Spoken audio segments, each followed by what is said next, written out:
I didn't get away with it. Ugh. So I think for the most part, like I don't read reviews on purpose. They come at your face, no matter who you are, pretty much. You know, like an errant Instagram tag or whatever. Like you're gonna see them. So I don't go looking for them. I listen to, you know, this little thing in my gut that says like, oh, you got to work on that. You know, for the most part, I did get, you know, a huge swell of, you know, unhappy people at a certain point in my career at the end of the Divergent series, and that was hard to cope with at the time. But I do think it made me completely like Teflon for everything else. I'm just like, come at me. So that's nice. You know, resilience, great. And you, Paul? Yeah, so I think I learned that. I mean, I enjoy interacting with readers like on Instagram, maybe less so on Twitter, just because Twitter. Yeah, so I enjoy that part of it in the newsletter. You know, I hear from readers that way, which is great. But for me, I mean, and some of it's like, you know, who you are, like how your brain works and how you write. Like I made the mistake with A Head Full of Ghosts of like initially reading almost like every Goodreads reviews that came out. And I quickly learned that that was not good for my mental health, very bad. So I'm happy to say that I haven't read a single review since, you know, day one of Cabin at the End of the World. So just because I can't have all those voices in my head. It'll just paralyze me. So yeah, I'll read like, you know, New York Times and reviews like that. You know, that's probably not as, you know, that can't necessarily be great either, but like there's a lot less of them. And I'm certainly not above like taking fictional revenge against a reviewer or two without naming them. But, yeah, I laugh like that when I do it too. Annalee Newitz, the critique of critics.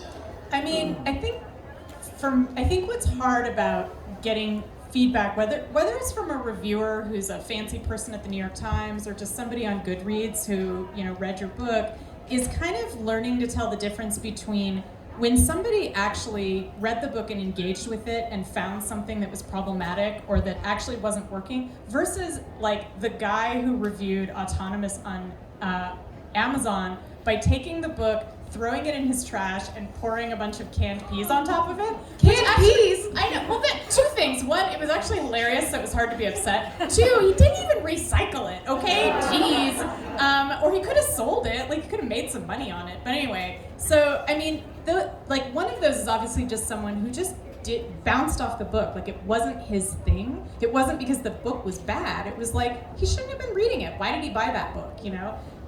But, you know, sometimes, as I was saying earlier, like, I feel like if things come up again and again and people are like constantly noticing a problem, like you were saying, it's like something you feel in your gut where you're like, yeah, I kind of knew that was an issue too. And so that's what I try to do, is see if I can separate out the people who just really hate that kind of book versus, no, I like this kind of book, but I didn't like this, what you did with this one character. And the other thing I will say is that I was forged in the fire of blogging. Like, my first big job was running IO9, which was like a science fiction blog that had like millions of readers every day screaming at me about how dumb and wrong I was. So it is also very hard to upset me. We have another question here from the audience. Can I say it really quickly? Sorry, just like a review in Variety, like big deal Variety for the movie Knock at the Cabin. Guy hated the movie, totally bagged on it. You know, like I think M. Night Shyamalan must have done something to him personally. And he's like, it's based on this book by Paul Tremblay, The Cabin at the End of the World. I haven't read it, but it went on Amazon. It has less than 4 stars. It must suck. What books have less than 4 stars? Like every That was book. a review. Yeah. So I mean, you know, that one was like a peas one where you just gotta laugh. It's like, that's actually really cool. Sorry, I also want to add, I mean, it is a good sign if you have 1-star reviews, because it means you are reaching readers who are not locked in. You are reaching a wider audience. They're like, sure, I'll try that book from Susan Dennett. I saw her too. Oh, ugh. 1-star peas. And I'll be like, thanks, you paid me. Thank you. So I wanted to ask about sources of inspiration. So there was talk of Moose and the Sentient Train, and I'm curious as to, all of you, of course, but where do you pull the fictional pieces? What inspires you to come up with something that doesn't exist and put that into your stories, make it real? the world is like such an interesting place. And the more you let yourself see that, the more you start to make up stuff. It doesn't make a lot of sense when you put it like that. Good job at me for explaining this well. But basically, I find that, like deep sea fish with like monstrous faces and lights hanging off their heads, like those exist in real life. That's some sci-fi shit, man. And so really, like for me, inspiration comes from anything I have interest in. And when I find that it's waning, I usually go online and I Google like, how is the world gonna end? You know, like what are people's theories? You know, I'm just like really, and then I read about that for a while. And then sometimes I watch some weird sci-fi movies or read, reading other people's books helps too, because you're just like, there's maybe like a character that really resonates with you, or like a moment, or you want to create the same feeling that someone created in you, and so you're not like doing what they're doing, but you're trying to like find ways to capture the things you love. So yeah, I feel like the magpie thing from earlier is really is how I approach things. Just like grab all the stuff that I find interesting and lovely, and maybe not lovely, maybe disturbing and horrible, but still interesting, and just like mash it into itself until it becomes something. Sounds great, right? I mean, following on that, like, yes, the world is an interesting place, and it is really weird and already kind of science fictional in some ways. I'm a science journalist, and so I do a lot of work interviewing scientists, reading scientific journals, writing about science, and so I'm almost always inspired by what I'm learning from people who are actually working on really weird crap in the real world. In fact, just yesterday I was wandering around in the Science Center here, and there's just all these scientists standing there, like, waiting to answer questions, and I think mostly they wanted to talk to kids, but they did talk to me, and I actually talked to several different people, and I learned so much. There was a group out there that were beekeepers, and I talked to a guy about bee mating, for like 15 minutes. And, there's a crisis in bee mating because you know how bees have a female who lays all the eggs for the hive, and she's the queen, allegedly. So all of the bees in the hive are related, but the way they get genetic diversity is the queen has to have sex with like a lot of dudes, and she like has sex with like 20 guys, and then stores their sperm, and then later as she's laying eggs, she can be like, it's this guy's sperm, it's this guy's sperm, this egg from this guy. So like she's got all these dads like living inside of her. Basically, that sounds really weird, but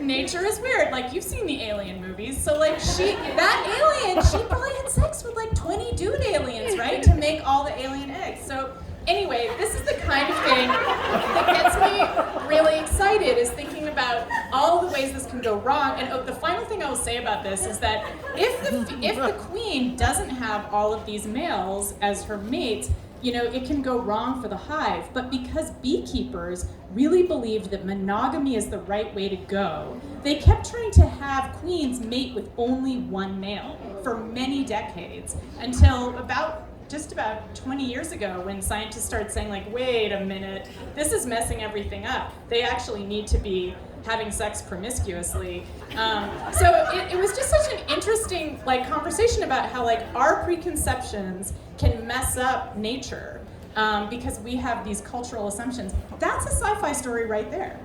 How did our culture screw up the bees and screw up their nature because we tried to impose our culture on them? All right, y'all. All right.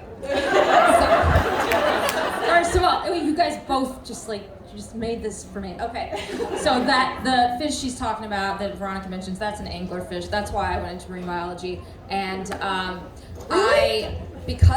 That fish? Yeah. I love it. You want to hear something cool about anglerfishes? All right. So the deep sea, and what you talked about, Alien, also inspired by the deep sea. Okay. So I'm getting really excited. In the deep sea, it's a very large area of the ocean, right? And you don't really run into anyone very often. So finding a mate is super hard. So the anglerfish, the fish is like big, the male is like this big, and he's a little parasite, and he attaches on, and he just lives with her, a constant supply of sperm for her to use whenever she needs to create life. So whenever I see a weird imbalanced relationship, I'll be like, she's the anglerfish and he's the parasite. that's one thing. So, but that is very inspiring. And the alien, if you look up, I just looked it up so I would get the name right for you guys. I think it's called Phenomena. Now I have to type in my passcode. Come on, Apple. Phronima, Pronima. It's a deep sea amphipod that looks like the xenomorph and was an inspiration behind it. So you can see how we pull from. We're all pulling from the same source. In the Luminaries, the 5 Monsters, I took all of that stuff from all the biology, years of different courses I had to take to become a scientist. So yes, it all comes in. You learn. You're always pulling. You're a magpie, as Paul said, and you just I don't know about you guys. I don't even always realize it's just up there. It's just there to be pulled from, so that I can create cool monsters and baby parasite fish partners. Paul, you have something to add? Yeah, really quickly, just because I don't have anything cool like aliens and bees. So although I enjoy both,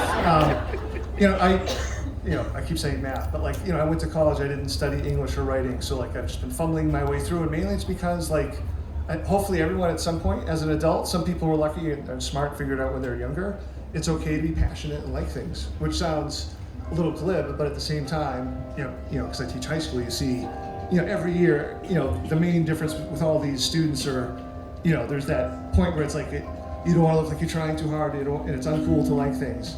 So for me, it's always been I love punk music, I love these books, I love these movies, I want to try to do something akin to it. So I always start from a fan's place, and I just follow it. I mean, it might get me into trouble, for example.